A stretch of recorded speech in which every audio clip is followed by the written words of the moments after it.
كنت دايما بسأل نفسي، يا ترى أمي غالية عند أبويا قد إيه؟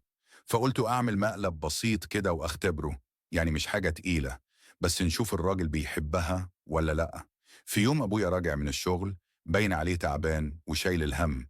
قلت الفرصة جات، قمت رايح له وأنا عامل فيها مهموم ومضايق، وقلت له لو شفت اسم رسول الله اعمل لايك واشترك في القناة. يا أبويا في موضوع خطير لازم أقول لك عليه. قال لي خير يا ابني، حصل إيه؟ قلت له ماما قررت تمشي وتسيبنا. قال لي ايه؟ تروح فين؟ ليه؟ قلت له بتقول زهقت ومش لاقي التقدير ومحدش حاسس بيها. الراجل اتجمد في مكانه، عينه دمعت وقال طب استنى استنى، البس واروح اعتذر لها.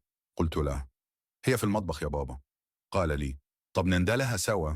قلت له مفيش داعي، كانت بتضحك دلوقتي من شوية. قال لي يعني ايه؟ قلت له مقلب بسيط، كنت عايز أشوف بتحبها قد إيه. راح مطلع الشبشب وقال لي تعال أوريك أنا بحبها قد إيه بالشبشب ده.